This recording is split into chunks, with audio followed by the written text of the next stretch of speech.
Assalamualaikum warahmatullahi wabarakatuh. Saya Kaniar Malisa dari kelas SI 24I. Di sini saya mau menjelaskan tentang isi laporan saya yang menjelaskan tentang demokrasi Korea Selatan. Tapi sebelum saya menjelaskan itu, saya mau melakukan pengenalan lebih dahulu nih tentang negara Korea Selatan ini. Sebelumnya kenapa sih saya milih Korea Selatan? Karena Korea Selatan itu benar-benar negara yang menurut saya tuh negara impian banget kan. Kayak apalagi kan banyak tuh kalau zaman sekarang tuh kayak idol-idol K-pop gitu kan. Terus juga negaranya tuh kayak yang cantik banget. Tapi tahu gak sih, Korea Selatan ini dihuni oleh 51,63 juta jiwa. Itu tuh data pada tahun 2022. Nah, bayangkan penduduk itu digabungkan dengan banyaknya wisatawan yang datang ke negara itu. Bayangkan bagaimana padatnya negara itu. Ngomong-ngomong, Korea Selatan ini adalah negara republik demokratis yang memiliki sistem politik yang terbagi menjadi cabang legislatif dan yudikatif berdasarkan prinsip pemisahan 3 kekuasaan. Nah, jadi selain dikenal sama keindahannya gitu kan, nah Korea Selatan ini juga dikenal dengan sistem pemerintahannya yang terbaik di seluruh dunia. Nah, bahasa yang digunakan di Korea itu adalah bahasa Hangul. Nah, jadi bahasa Hangul itu seperti ini ya. Bisa dilihat sendiri. Penulisannya itu A, I, Ya, E, Yo. Menurut saya juga bendera Korea itu terkesan unik. Nih, seperti ini bentuk benderanya. Yang merah itu yang biru itu yin. Nah, jadi garis-garis ini juga mempunyai makna ya. Garis ini adalah gam, yaitu air. Nah, yang bawah ini adalah gon, yaitu bumi. Lalu yang ini itu li atau api. Nah, yang terakhir adalah gyeon atau langit.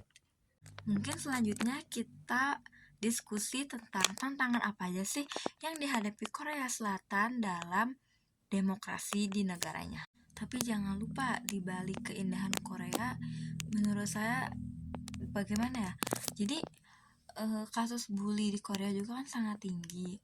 Itu tuh sangat mengkhawatirkan banget kan, di balik kota atau negara yang indah, yang penuh warna, ternyata di baliknya itu ada cerita gelap. Nah, daripada kita muter-muter lagi, mending kita cari tahu tantangan apa aja sih yang dihadapi oleh Korea Selatan dalam demokrasi. Menurut yang saya cari, demokrasi di Korea Selatan menghadapi tantangan besar akibat dinamika politik yang kompleks dan seringkali kontroversial. Pemakzulan Presiden Yoon Suk Yeol pada Desember 2024. Jadi ini tuh tentang krisis kepemimpinan yang melanda Korea Selatan saat ini. Hal ini tuh bisa berdampak mengganggu stabilitas politik yang diperburuk oleh ketidakpuasan publik terhadap elit politik serta tentang kebijakan pemerintah. Jadi kembali lagi bahwa negara yang kata saya di awal tadi indah, dia warna-warni, itu tuh tidak selamanya rapi atau tidak semuanya rapi. Di sini juga tertulis, deklarasi darurat militer oleh presiden menimbulkan ketegangan antara keamanan nasional dan prinsip demokrasi, memperlihatkan potensi penyalahgunaan kekuasaan. Jadi tuh pernah ada kasus waktu itu tuh viral juga tentang DPR Korea itu mereka rapat gitu sampai malam tentang kasus penyalahgunaan kekuasaan ini. Ada ini, penyidik Korsel rekomendasi Yoon didakwa atas pemberontakan penyalahgunaan kekuasaan. Waktu itu saya pernah baca beberapa tweet dan mereka tuh mempertanyakan mengapa mereka memakzulkan Presiden Korea Selatan.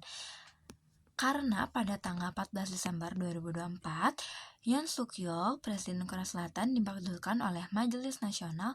Tindakan ini dilakukan sebagai tanggapan atas persyaratan darurat militer yang dikeluarkan oleh Yoon pada 3 Desember 2024. Kasus ini tuh pecah banget pada saat itu.